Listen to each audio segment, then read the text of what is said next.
आज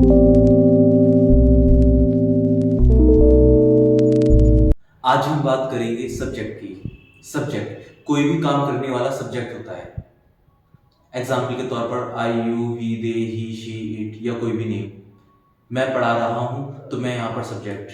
तुम बात कर रहे हो तो तुम यहाँ पर सब्जेक्ट। सब्जेक्ट दो तरह के होते हैं, सिंगुलर और प्लूरल। सिंगुलर जब आप किसी एक पर्सन की बात करते हो तो सिंगुलर में आता है, ही, शी, इट या कोई एक single name. Someone, anyone, no one और एवरीवन, ये सब्जेक्ट भी सिंगुलर में ही आते हैं। अगर हम बात करें प्लूरल सब्जेक्ट की, तो प्लूरल होते हैं यू, वी, दे या फिर दो या दो से ज्यादा।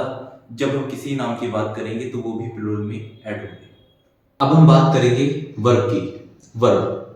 वर्ब एक्शन होता है, यानी कि काम। काम को वर्ब कहा जाता है, जैसे खाना, पीना, बोलना, रोना, धोना, ये सब क्या है, वर्ब्स है। वर्ब की चार फॉर्म होती हैं, first form, second form, third form, fourth form.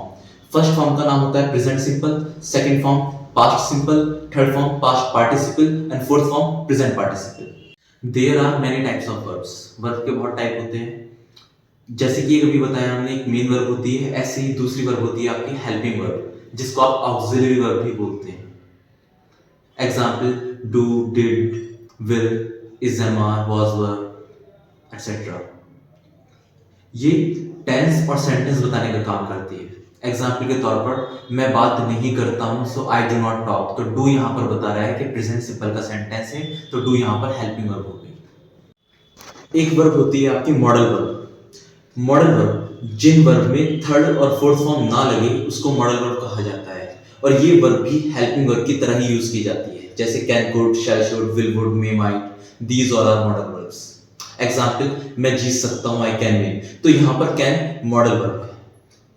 एक वर्ब होती है स्टेटिव वर्ब। जो वर्ब आईएनजी फॉर्म में यूज नहीं की जाती उसको स्टेटिव वर्ब कहा जाता है, जैसे love, like, adore, have, contain, possess. Example के तौर पर मैं तुमसे प्यार करता हूं, I love you, I am loving you यहां पर नहीं होगा। एक होती है इन्फिनेटिव वर्ब।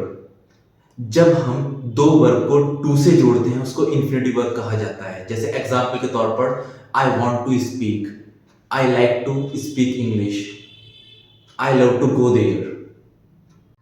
एक होती है रेगुलर वर्ब। जब किसी वर्ब की सेकंड और थर्ड फॉर्म में डी और ईडी ऐड किया जाता है उसको रेगुलर वर्ब कहा जाता है। और इसके बाद आती है एक इर्रेगुलर वर्ब। जब किसी वर्ब की सेकंड और थर्ड फॉर्म में डी और ईडी ऐड नहीं होता उसको इर्रेगुलर कहा जाता है। एग्जाम्पल के तौर पर गो, वेंट, गॉन, गोइंग इर्रेगुलर है, and save, saved, saved, saving regular verb है। एक होती है फ्रेजल वर्ब। जब हम किसी मेन वर्ब में कोई प्रपोजिशन ऐड कर देते हैं उसको फ्रेजल वर्ब कहा जाता है। एग्जाम्पल के तौर पर गो ऑन, कम फ्रॉम, जैसे व्हाट्स गोइंग ऑन, क्या चल रहा है, तो गो ऑन यहाँ पर फ्रेजल वर्ब है। एक वर्ब होती है ट्रांजिटिव वर्ब जिसमें ऑब्जेक्ट की नीड होती है, और एक होती है इंट्रांजिटिव जिसमें ऑब्जेक्ट की नीड नहीं होती। और एक वर्ब होती है लिंकिंग वर्ब जो सेंटेंस को लिंक करने के काम आती है। आप यहाँ पर आईएनजी लगाकर भी सेंटेंस को जोड़ सकते हो, जिसको लिंकिंग वर्ब कहा जाता है। Thank you.